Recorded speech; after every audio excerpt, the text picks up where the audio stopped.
हमारे शरीर के साथ साथ दिमाग का भी स्वस्थ रहना एक अच्छे और खुशहाल जीवन की निशानी है। हम अक्सर अपने शरीर का तो ध्यान रखते हैं, लेकिन दिमाग से जुड़ी समस्याओं को हल्के में लेते हैं, या ये कहें कि ऐसी समस्याओं पर ध्यान ही नहीं देते। दुनिया के कई देश ऐसे हैं जहां मेंटल हेल्थ से जुड़ी समस्याओं को गंभीरता से नहीं लिया जाता। लेकिन क्या आप जानते हैं कि हमारे दिमाग से जुड़ी समस्या की वजह से दुनिया भर में सालाना कई लाख करोड़ का नुकसान होता है। विश्व संगठन के मुताबिक कर्मचारियों के खराब मानसिक स्वास्थ्य की वजह से ही अनुपस्थिति, नौकरी छोड़ने और अन्य कारणों से भारतीय कंपनियों को सालाना 14 अरब डॉलर का नुकसान होता है। WHO की माने तो भारत को साल 2012 में 2030 के बीच अनुमानित तौर पर तकरीबन 1.3 लाख करोड़ डॉलर तक का आर्थिक नुकसान हो सकता है। विश्व स्वास्थ्य संगठन के मुताबिक भारत में जिस तरह से युवा आबादी बढ़ रही है, उसी तरह से मानसिक रोग और उनसे जुड़ी समस्या भी तेजी से अपना पैर पसार रही है।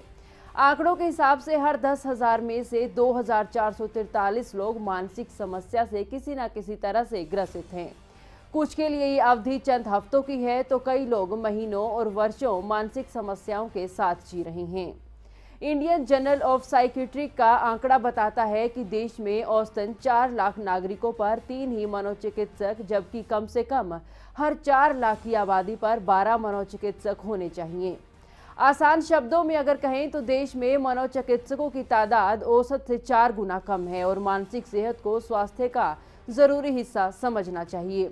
लेकिन संकोच और कम जानकारी के कारण लोग इलाज नहीं करवाते हैं। NCRB के अनुसार 2021 में 13,792 लोगों ने मानसिक बीमारियों से जूझते हुए आत्महत्या की थी।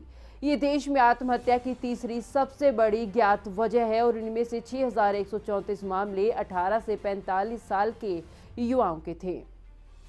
इनमें वो मामले शामिल नहीं हैं जिनमें कोई अन्य मानसिक तनाव, या आंकड़े ये भी कहते हैं कि दुनिया भर में मानसिक समस्याओं से जूझ रहे नागरिकों में से 15% भारत में हैं। वहीं इनमें से 80% लोग किसी भी तरह की मेडिकल सहायता नहीं लेते हैं। हमारे देश में आज भी बड़ी संख्या में लोग मेंटल हेल्थ पर बात करना पसंद नहीं करते। भारत में मानसिक समस्या को लेकर लोगों में जागरूकता तो आई, लेकिन फिर भी अक्सर समाज में इसे आसानी से स्वीकारा नहीं जाता है। वजह सामाजिक अपमान से इसे जोड़ा जाता है और कई बार मनोचिकित्सा की बात पर परिवार के ही वरिष्ठ सदस्य गुस्सा हो जाते हैं। बेहतर यही है कि जांच करवाएं और वहीं दवाएं और इलाज का सही पालन करें और अपनी हॉबी से जुड़े रहें। हर वो काम करें जिससे खुशी मिलती हो, और कभी भी अगर मानसिक परेशानी के लक्षण दिखें तो डॉक्टर या सलाहकार से संपर्क जरूर करें।